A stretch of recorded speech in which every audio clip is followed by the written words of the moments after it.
There is no waste in nature.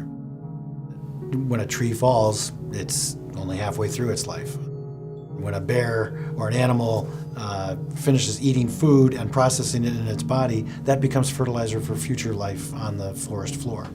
So it's a beautiful thing, the way nature has worked this all out. There is no waste in nature. The human animal is, in fact, the only animal on the planet to create waste that nature cannot process. One of the reasons I got involved in this industry is to highlight the issue of waste as one of the most important environmental issues of our time. And I think a lot of other issues have gotten a lot of attention. We've been really lucky. I think recycling is getting more and more popular. But I think the idea of garbage in general, of landfills, of being done with something, putting it in a bag or putting it in a can at the end of your road, that it just goes somewhere. And the truth is, that somewhere is also a place on this planet that we all share. Really, when it comes to landfills, it's a NEMU, not in my universe. I not only don't want it in my neighborhood or my backyard, I really don't want it in my county, and frankly, I don't want it in my state. Put it somewhere else. Well, everybody else feels the same way. Well, what if we took a stance that said only in your backyard? You generated it, you deal with it. I think there's some value in that. It would make people start to think a little harder about, well, what am I doing? Where is this going? Whose problem really is it? Now, you have to understand that in Seattle, we don't have our own landfill. We instead contract with a landfill that's actually located in Oregon, some 250 miles away. And in order to get the trash there, it has to be loaded onto trains, a mile-long train filled with trash. The train leaves at 3 o'clock every day from Seattle except for Saturdays. It goes 250 miles to Oregon, where it then goes up a hill into this huge landfill where in the winter they actually have to heat up the cars in order to dump all the garbage. And it's a huge landfill, and there's a huge 30-foot tall chain link fence near the top of the landfill, and then another one further away, a smaller one, just to catch the plastic bags that are blowing. It's a really amazing place to go to. And we're all paying for landfills around the country. Everybody in the U.S. is working with some system, whether it's a municipal system that manages their own waste locally or if it's a system that ships their waste to other parts of the country. And, you know, there's so many different models in how that works. The resources involved in picking that up from your curb, taking it to wherever its destination is, and then having to dispose of it, you're still part of that. And the reason you should care is because that's going to make a difference for the environment, for the economy, for your costs, for all of the things that you care about. It's going to make a difference. You know, in economics, there's this term of externalities. And there's a lot of costs out there that we collectively bear as a society, whether it's habitat destruction or whether it's costs that are directly being imposed on us as citizens who didn't ask for those costs to be put on us. So the cities are under huge budget pressure right now, and they need to cut their costs.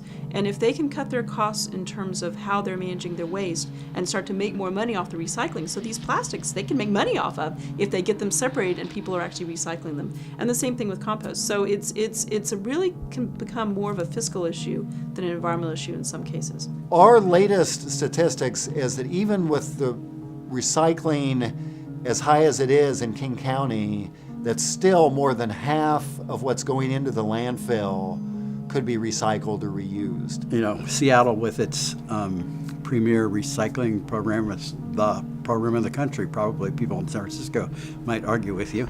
And 60% of the residential waste is still recyclable, you know, so we're not 70% of the commercial waste oftentimes is recyclable, so there's a huge opportunity. And by recyclable, I mean there's collection programs, there's markets, there's technology. It's not esoteric blue sky stuff. It's worth noting that garbage is more expensive than recycling, and for a good reason. You haul your garbage off to a dump and it gets covered and buried there, and that location, that site, then has no more use, whether it's that land or the product you're putting inside of it. So 3.5 million tons of garbage in the current Cathcart landfill took us 12 years. That was it. It's a 56-acre landfill. You know, you can do the math on how high that was. When it was done, you're not really done. You just don't get to use it for a revenue purpose anymore. Now it becomes a revenue extractor. And you now spend money to maintain this carefully contained trapezoid of trash. You pull out the gas, that costs money. You pull out the water and you treat that water. And then you sink monitoring wells around the landfill and you monitor those landfills to trace the extent of the third law of thermodynamics, everything leaks. And all of that costs money. And it's money against which you're not making revenue, so therefore it is now a cost center. Landfills in general, in the 30-year post-closure period, are somewhere in the neighborhood of $20 million. You ask yourself, why should things go to landfill? Why should we use space, land for garbage? Is that a good idea? I mean, I think we're all starting to see that this world we live in isn't all that big. If your only measurement is dollars, then I think one could make the argument that yes, people here are paying the full freight of their garbage. I mean, in fact, it's dramatically inflated.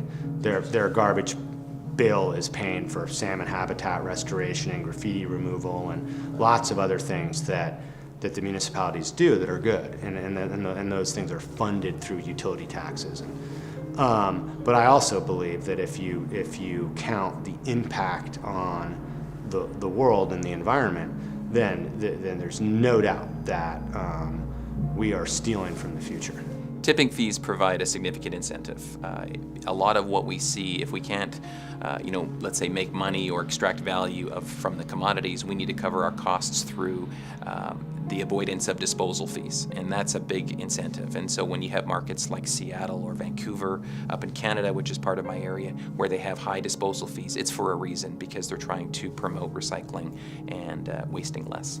We've got excess landfill capacity, but the issue is really conservation of resources, wise use of resources. If you have waste, you're inefficient, you're wasting money. It's an opportunity to reduce costs, increase profit. So from a commercial standpoint, waste represents an opportunity to be more efficient and more profitable.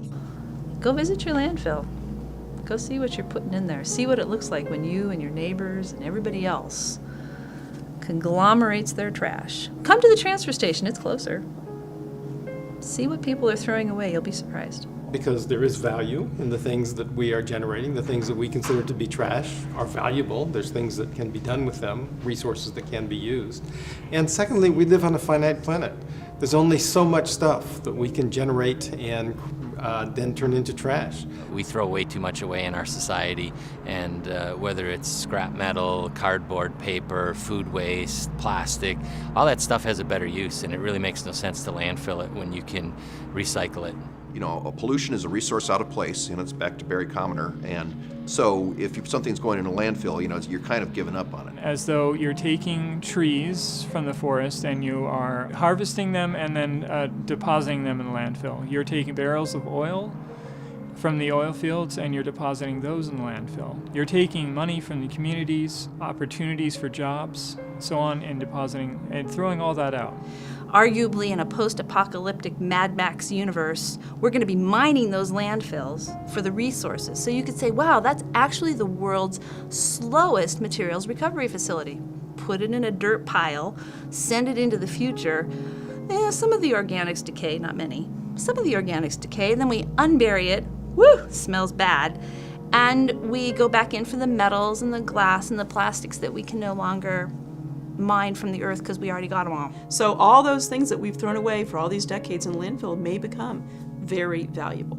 And what a shame it is, in my opinion, to spend the resources of both the human resources and the financial resources to fight over things like oil.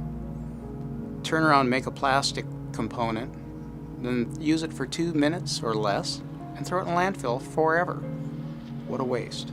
We just got to change the way we do things. We need to look at actually the whole stream of everything kind of in terms of its whole life assessment. How much impact is there in the mining of the material? How much impact is there in the manufacturing of the product? How far does that product have to be transferred in terms of transportation and energy costs? And then how does that get installed and how toxic it is and all these kinds of issues. And then at the end of that product's life, what happens to it? and taking a hard look at that, and then asking the question, do I want to participate in this? Do I want to add to this? And I think most people would say no. I think if they really knew what went into manufacturing and what went into disposal, that they would make an educated decision. And I think most of what we generate because we've been told that it's okay to waste. And I think it's time to tell a new story.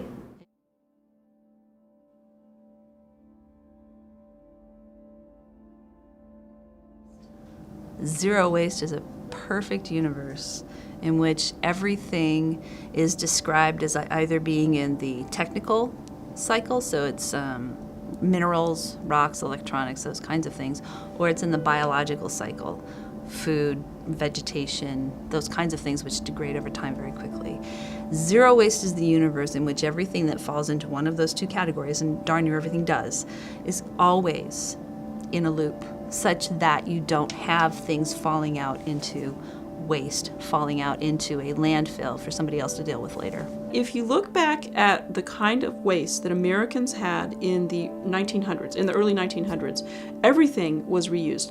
Even clothing, you would get down to the threads, and then the rag person would come and actually weave those into rope and other things. All food was composted if there was any food waste, and all the packaging was reused and reused until it was then made into something else. So we had virtually no waste 100 years ago, and everything was reused, and people didn't have the money to just let things be disposable. Zero waste is really reframing the idea of valuing everything that we use and assuming that that value moves forward and that it shouldn't end up in a landfill. And I kind of see there's sort of three main avenues of that. There's sort of the idea of, on the production side, are we creating producible materials that are more sustainable and sort of reduce their impact on the environment? On the consumption side, are we reducing our consumption to basically just what we necessarily need? And then sort of lastly, the waste side of it, increasing our use of composting and recycling rather than just throwing it away and putting it in a landfill. When you talk about zero waste, you're really talking about a system from extraction to manufacturing to production, packaging, distribution, use, and so forth. And there's waste all along the way. It's sort of like saying not giving up. It's like a doctor would say, zero disease.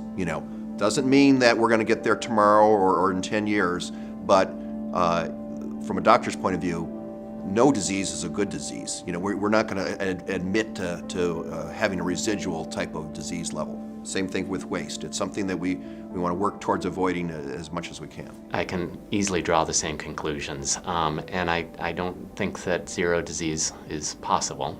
So at the same time, I don't really see that zero waste is possible. We are a save the world type organization, but we're also very pragmatic. And I believe that you have to take a pragmatic approach to reducing waste. I personally don't like the phrase zero waste. I just don't think it aptly describes what the goal is, but I understand that a lot of people like that phrase. Like zero waste, there's no more waste. Well, that's not a reality. There's always going to be some fraction of waste coming out of somewhere or as a processing residue. So the question is zero waste a good or bad term? And we find that it's a good term to use with the public because they get it immediately. You don't have to start saying recycling and composting. It's just a simple two-word thing that people can immediately grasp. And the idea behind it is to do reduction over time, so it's not going to happen overnight. Now, some of it can be recycled, some of it can be reused, some of it we really have to think very carefully to see whether there's an opportunity for doing something better with it, but simply throwing it away, that's not good enough. That's, again, a philosophy, but I think just reducing waste in general, and in many cases because that will provide a cost incentive that businesses are starting to do it, I think it's building. I've told a lot of people this. I think there'll be more change in this industry that we're in the next 5 years than there's been in the last 40.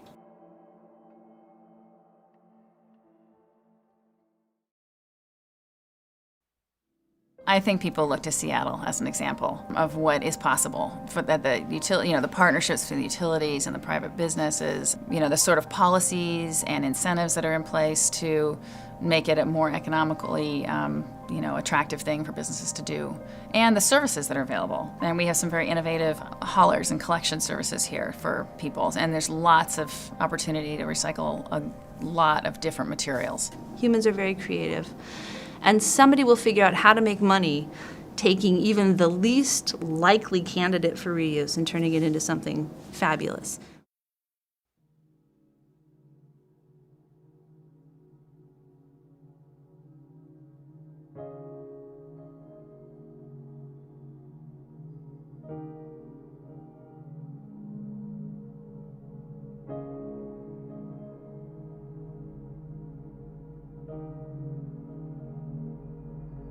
You know, quite honestly, we should probably be called material management. I mean, we're really, as a company, transforming to a new way of looking at it. We're actively building out recycling facilities, investing in new technologies that will make it easier for people to recycle material. And then what can't be recycled and becomes waste, we're also finding ways to try and extract value out of that waste by maybe turning it into things like renewable energy. One is the fact that we're using landfill gas and converting it to electricity, and we sell about 8.6 megawatts of electricity back to the city of Seattle. The newest technology is a joint venture and a new company called S4, and that is really plasma gasification. And what that does is creates a syngas, which is a basic building block for many recyclable and renewable energy products. It can be used to make things like fuels, chemicals, methane, compressed natural gas. There's many things that can be generated from that syngas. And the byproduct of plasma gasification is it produces a glass-based material, which looks like a black glass that really encapsulates the materials that are not effectively turned into syngas, and so you basically get this inert type material. And we're looking at potentially using that for road base or different things that could be reused, or if we have to, potentially landfill it, because it's a small fraction of what went in initially that comes out as this residual inert type glass material. Contamination is still a major challenge in this business, and some of the technology we're working on, like plasma gasification, doesn't really care about contamination, but that's not going to be the end-all solution for everybody. Clearly that's kind of an end-use product. Once recycling's taken place, gasification might occur. But I think farther upstream, it's still contamination, and people just, I think, don't realize how their small actions at their home or at their business can really affect it on the back end.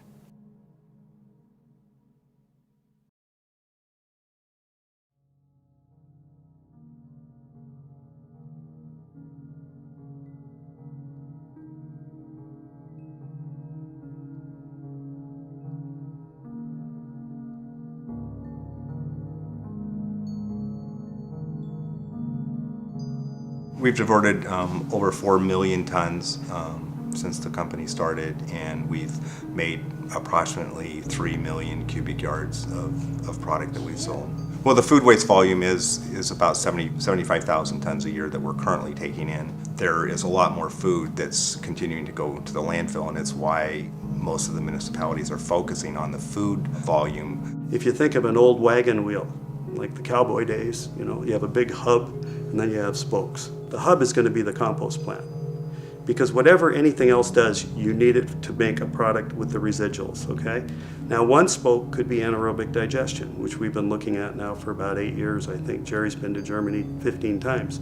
Another spoke would be maybe a biomass to electricity project. Another spoke might be a gasification process for some of the biomass. So and those technologies will fill the wheel, but you still need that hub. Yeah, you can kind of look at it as kind of like a nutrient cycle, where the nutrients are captured put back into the soil, and those soils then grow more crops that we then eat, ending up back into our feedstocks, actually. It's realizing the level of investment that it takes to try to do it right and provide the environmental assurances that are needed. And I think that's probably the biggest thing, and then how that relates to costing the cost of the service and also the sale of the recyclables, because it's a pretty horrendous effort, financial effort, to be able to do it, especially in a large scale.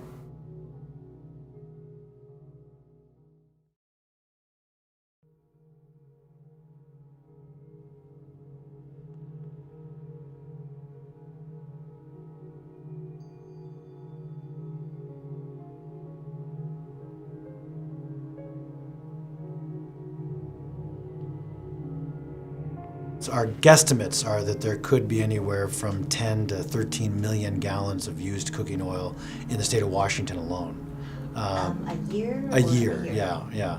And but we don't know that for sure. Again, there's so many ways to try to figure out where's this oil being used. That net opens up much larger when you start to think about who is producing food products for consumers.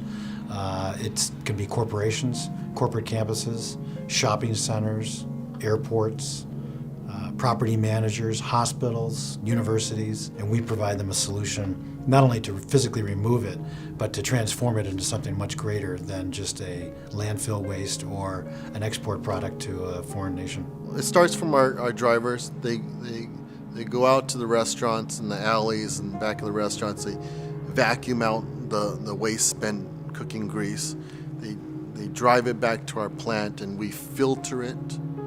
And we put it through some centrifuges to take out water and take out solids and food and particulates. Clean it up, we add methanol and a catalyst, and it separates oil and glycerin. What you have at the end of the day is biodiesel and glycerin, and glycerin is our byproduct, and that methyl ester is the biodiesel ready for your engine. The clients we serve, we're taking a waste stream from their business and transforming it into jobs and taxes and low carbon fuel.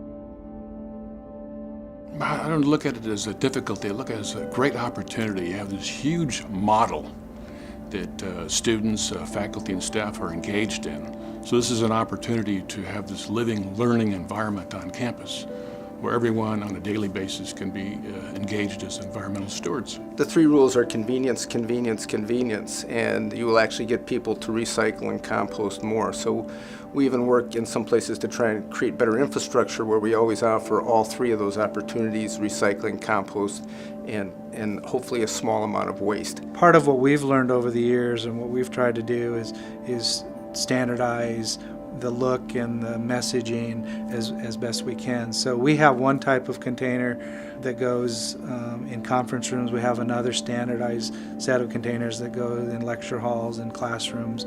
We have a standard set that look and feel and color that goes in public area places. The Minimax, it's a garbage can that is large for the recycling and tiny for the waste. Facilities Services has become a leader in the use of Minimax, and other universities are copying it, and the Wall Street Journal actually featured it in addition, which is pretty cool. And I think it was University of Texas, or one of the major universities in Texas actually profiled that, which was kind of exciting, and they credited the university. There's a 20% rule that you have to work with. So you have 20% of people are going to completely ignore everything you do, and despite whatever efforts you made, you can grab them by the lapels and yell in their face, "This is what you need to do," and they're not going to do it. And you have 20% of your population that believes fervently in the cause, is so interested in the issue and so wrapped up in it that they're going to participate in everything that you offer them. And then you have your majority, 60% of folks in the middle, who you have to engage and you have to remind. And many folks need to hear things or see things in a variety of ways. And they say, and I can't remember the exact statistics, but people need to see something or hear something like 6 times before they really get it. If you don't make it like simple or like convenient enough for them, they won't do it. And that's probably the biggest challenge, I would think. I mean, it's people, if they don't care in the first place and they don't think it's convenient, they wouldn't do it. So I guess the challenge is more like how we're gonna spread the message in some kind of way that's convenient and understandable for people that will actually follow it.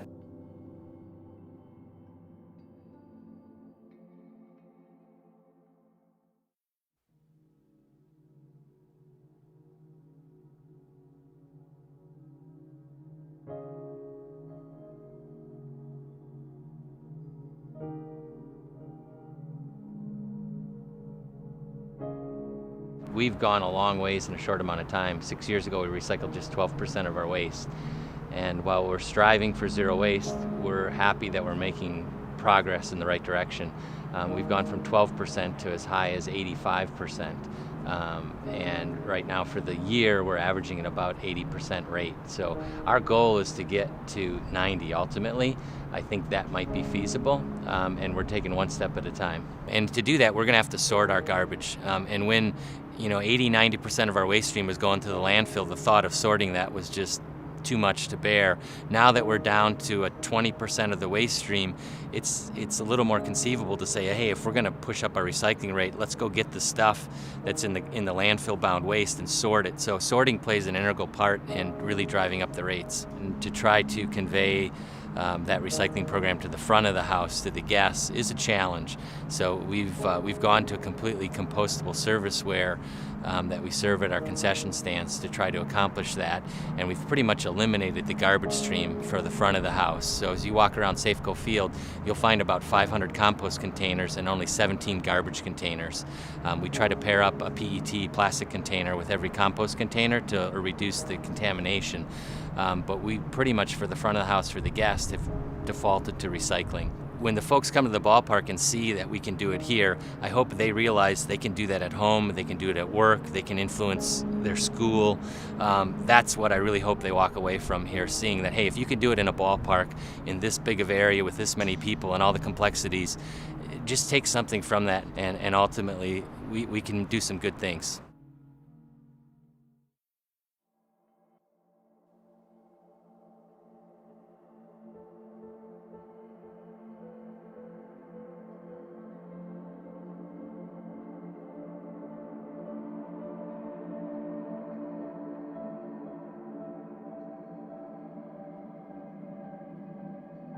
Well, I mentioned previously that we're both aspirational and pragmatic, so that certainly we brought that perspective to bear when we considered recycling, and we do recycle in the bathroom, for example, and in the kitchen, but we don't do it in the laboratory. So we look at it as a responsibility, and part of our responsibility involves recycling and reducing, but part of our responsibility involves ensuring public health and making sure that we don't create problems as we try to resolve them. But it's great to know that we don't have to throw away tons of styrofoam boxes every day, because to stay at the temperatures we need, pretty much everything gets shipped in styrofoam.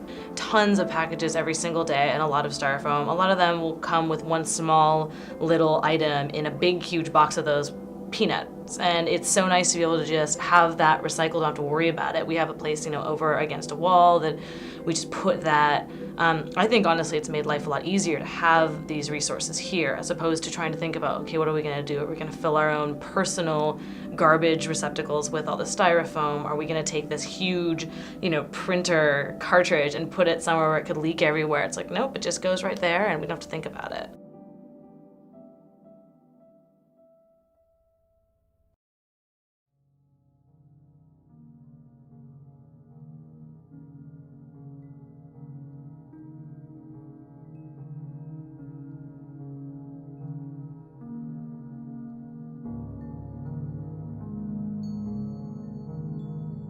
We both have a passion for food, a passion for health.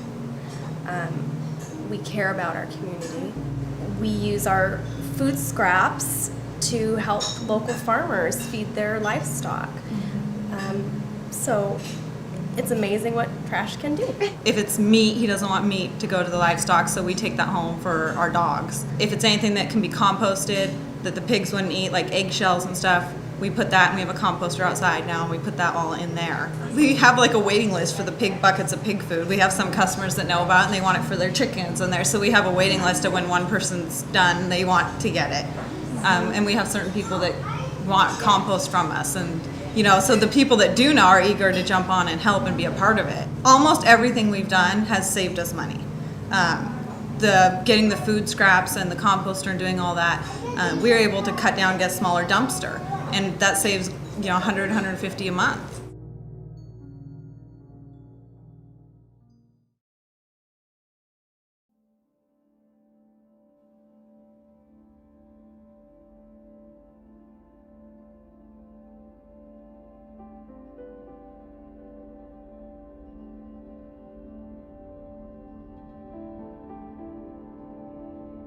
A lot of customers come to us saying, look, our customers are demanding that we show and demonstrate that we're green. We want you as a sustainability partner, Waste Management, to help us achieve our sustainability goals.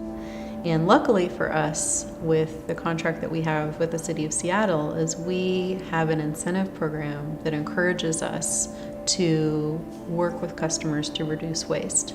Because the City of Seattle knows that over time, creating more and more and more waste is actually not the best use of community resources and tax dollars.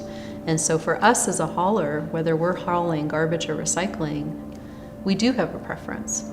We would rather the majority of that be recycling and be compost and be items that are not destined for landfill.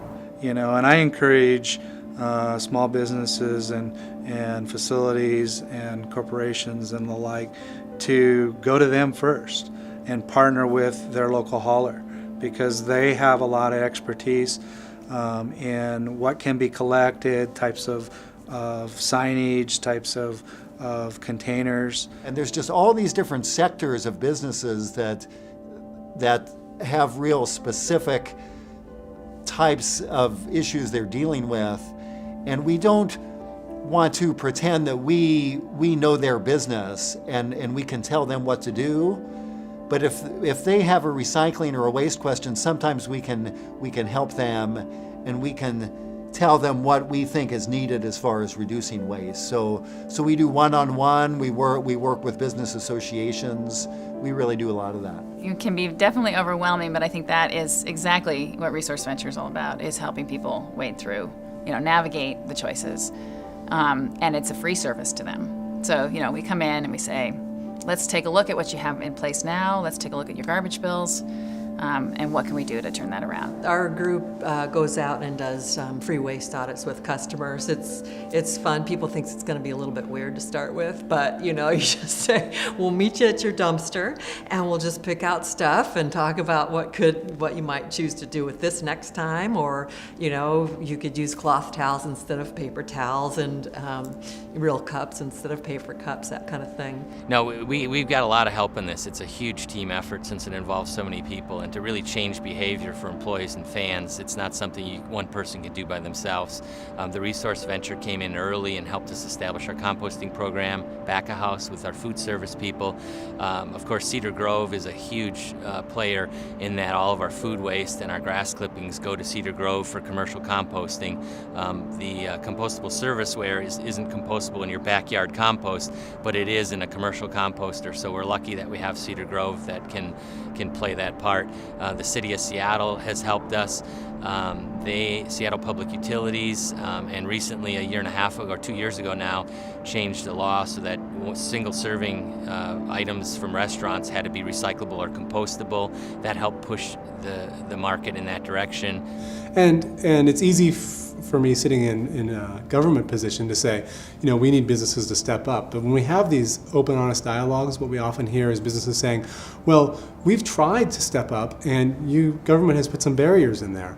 And so, we have a responsibility as government to also come part way and understand the business's challenges and figure out what it is we need to do. Is it a different delivery or pickup system? Is there a different market we need to help create for recyclable materials? And there's work that we can do there for sure. And we've done some great work in the past, and it's going to be those type of partnerships moving forward that we'll need to do also.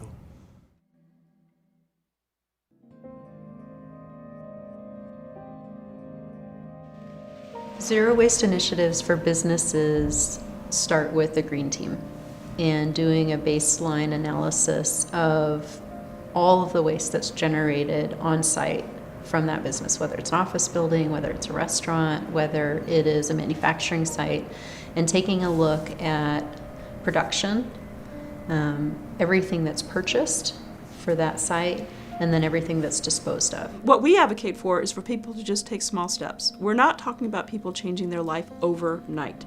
And I think that's what sort of freaks some people out, like, oh my gosh, I'm gotta become green automatically and overnight. And that's not really what happens for most people. It happens over time. I think a lot of companies look at something like this and think it's just too big. It's just too overwhelming. There's no difference. That my business can't make a difference. And I can understand that line of thinking. Unless you just start small and say, okay, well, let's just look at our recycle bins at the end of every day, and see what we're recycling. And let's look at our garbage bins, and let's look at our food compost. We didn't even compost food a few years ago at businesses, and now we do. Pick one thing where they can have an impact, and then look at the results of that one change that they made. Whether it's a purchasing change, whether it's starting, collection of recyclables on site, any of those things can have a tremendous impact. So pick one thing, look at it, gather those numbers, share those numbers, and that'll get you started down that path. And you'll see that there's, economic reasons to do that, and you'll continue down that road and find other ways to become more sustainable. And individually, sometimes there may be a cost to first start a system. There's usually a startup cost. To educate people, there's a cost to starting that up. You may have false starts. You may not have the system designed very well, and so mistakes are easy to make. So there's a lot of reasons why people are cautious about moving forward. But what our experience has been is that once you get people started, then it's like, why weren't we doing this all the time? I think when we talk about sustainability and doing things that are green or being sustainable, we really want to be at a place where we aren't using that word anymore and we're just talking about the way we do things.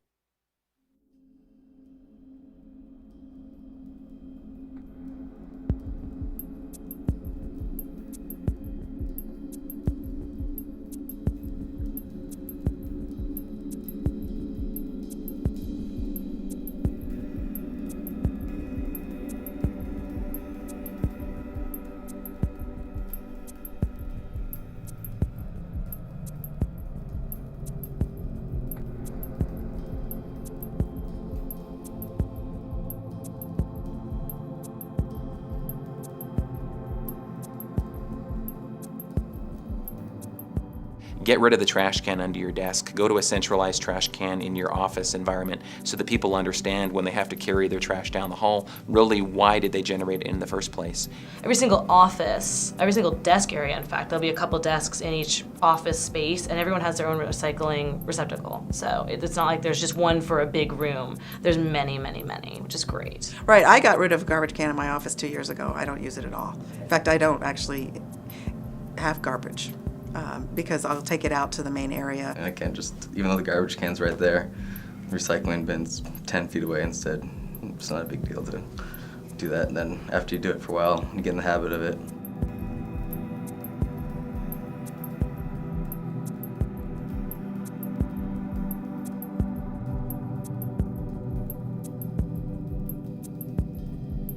Having paper towel recycling in the bathroom is really nice. It's phenomenal to get to work in an environment that is socially and environmentally conscious. Even on our hand towels, there's these come from trees stickers, and it's interesting how much buzz that generates in terms of people saying, oh, now they see it as both sides. They see it as, okay, now I'm aware, but they also joke about walking out of the bathroom with wet hands because they really hesitate before pulling that second towel out of the dispenser.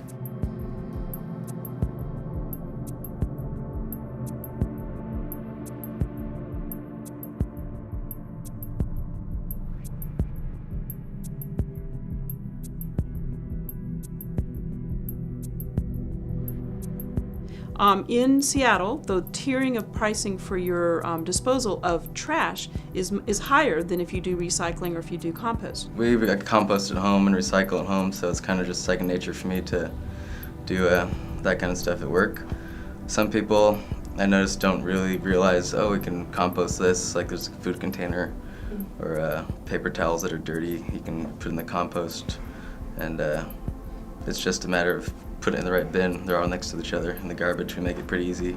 We've looked at it, and the people who actually do, take their waste and they put it in the recycling and they put it in the trash and they put it in the compost and separate it out, the time that they spend doing that is not significantly more than the time that other people spend doing it incorrectly.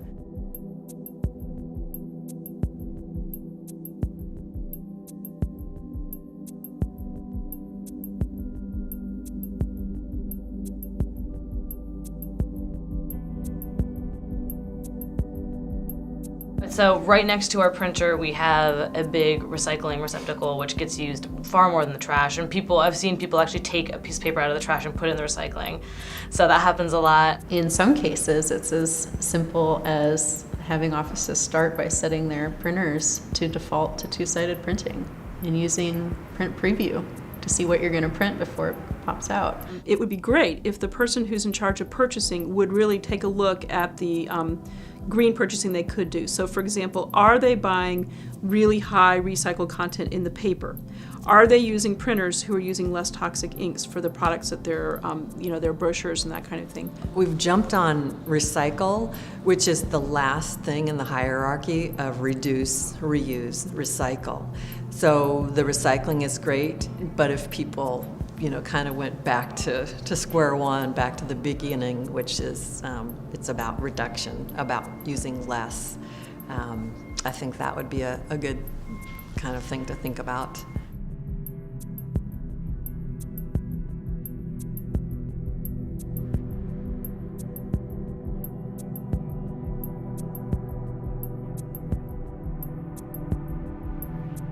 We are so lucky here in the Pacific Northwest. We are full of very creative, private recyclers that have found recycling and reuse solutions for everything from bicycle inner tubes to styrofoam, things that would normally end up in the landfill. In January of last year, we for the first time, styrofoam block, there was an ability and a market to divert that. There was never a local processor that would take styrofoam block. It's not heavy, so it's not a lot of weight, but it takes up an incredible amount of volume. So we piloted in the health sciences complex where they get a lot of shipments, lab supplies and those such, so there was a lot of styrofoam. Once we got that up and running and the vendor was picking up regularly, weekly, from our facility, as we collected it, and we knew what type of bags worked well for people to put them in there. We educated people on, what could go in there and what isn't allowable. And then we launched it campus-wide. We'd like to let people know that recycling for batteries and for the printers is not just for office stuff. If you have a cell phone battery, you can put it in there. Things like that, trying to make people realize that this is a resource that they can use not just for work-related items, but if they come in and they happen to have a ton of stuff or receipts, that they can use this recycling as well and be sure that they are taking advantage of that resource.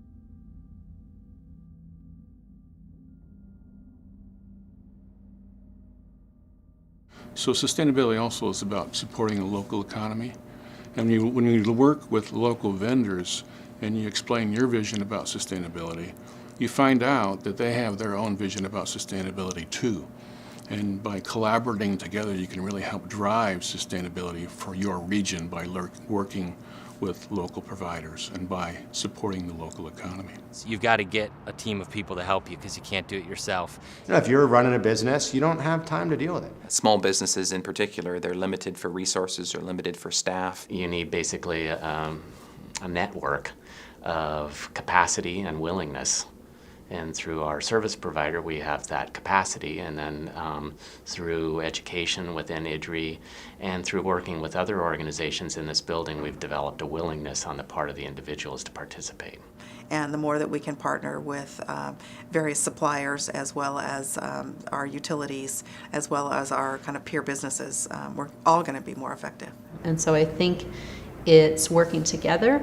I think it's making commitment as a company, setting some goals, writing them down, making sure everybody knows what they are, and then working toward them and making sure that everybody can participate in a meaningful way toward that and be part of the success.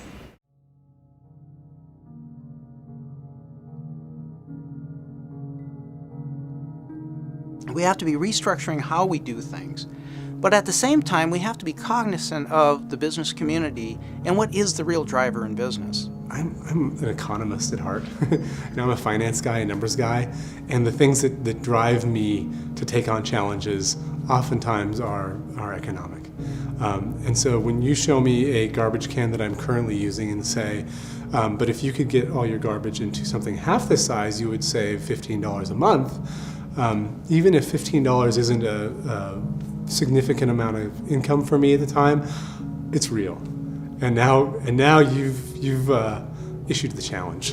In this day and age, it's not just about the environment, it's about the economics. And we've spent a lot of time over the last few years making sure that our system is efficient and is viable, economically viable. And so when I talk to the campus community, I can go out and tell them that it's not only the right thing to do for the environment and the planet and our university, but it's the right thing for your pocketbook, because it is cheaper for the campus, and we do have large amounts of avoidable costs because of the things that we do. I mean, I think in general, everyone wants to do the right thing, but clearly there's a cost barrier to some degree. And by being more efficient, to me, equals less cost. And so it's not just waste in the sense of garbage, it's waste in the sense of process waste. And so when you come in and look at your business and take a step back, maybe there's ways that you can reduce the actual garbage you put out, but maybe in the same process you can figure out ways to just be more efficient and therefore save money. Look at improving efficiencies, and it's not just about alternate products or supplies. It's about eliminating excess and looking at that consumption part of the equation. I would say that it's essentially been cost neutral, that we've taken our resources, we've used them more wisely, and we've ensured that they've had the greatest impact possible. And that involves developing new technology for the developing world, vaccines, diagnostics, and new drugs, but it also ensures that we reduce our waste in a way where we don't have an impact on the same developing world that frequently receives the developed world's wastes. Solid waste disposal costs are not a huge part of the costs for most businesses. For some they are, but for most they're not. But they actually are able to help foster an environmental ethic in their employees, which every evidence that we have demonstrates that improves people's morale, it makes people more cooperative, more ready to work, and it provides you with an ability to market to the public as a company that really cares about the environment. And a lot of times we talk about the economics in this very small sense of how many dollars and cents you're going to save, but the fact is the productivity of your employees and the ability of your company to move in the market successfully and to have a good, positive, popular image is actually a much more important economic benefit. It's all about environmental benefit, brand value, and your customers and saving money, right? So if you can do something and it speaks to your customers, adds to your brand value, has real, true environmental impact, why wouldn't you do it? I've never had a business person tell me, that doesn't make any sense to me. Everybody says, wow, that totally makes sense. Whether or not they step forward and invest is another thing, but I've never had anybody tell me that doesn't make sense. I think we live in a part of the country that places a high value on this. And our awareness level is much higher up here than it is in other parts of the nation. So I think that it has moved from an esoteric, unusual thing to a thing that brands really do want to attach themselves to. When we first approached Amazon over a year ago, they practically cut the meeting off at the midway point and said, we get it, we love it, let's do it. They said, we don't need to hear more. And we collect all the used cooking oil from Amazon, which has only gone up significantly since they moved their campus down to South Lake Union. And it's a brand value to them. It's very important to them as part of their larger enterprise to minimize the environmental impact of their business. And that gets to consumers. Even if from a corporate standpoint like that, or from a restaurants in the Seattle area, the Space Needle, SeaTac Airport, these are all places that are like, hey, if we can do the right thing, why wouldn't we? And it makes us very proud because we do believe that we're doing good work in this area. But I also think it continues to be an incentive. It's better to get an A or better to be number one. Being in the top 15, that's great, but let's strive for more. We're never going to be perfect, and so it continues to be a catalyst.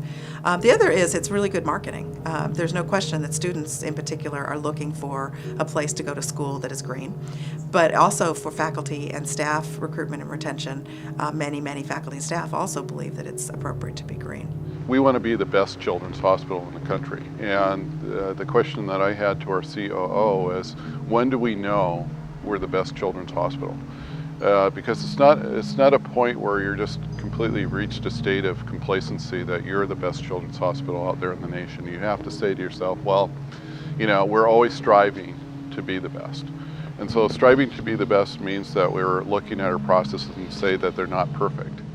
But we're developing goals and strategies to say that we're trying to align the best processes going forward. And the lesson for me is, and I think it's pretty universal, is that if you really do reduce waste, in fact, you will save money. And many times that which is environmentally beneficial is also efficient and will result in money savings, cost savings, stronger financial statement. It's time to retool. It's time for everybody to retool. There's never been a better time. This economic crisis should be an economic opportunity.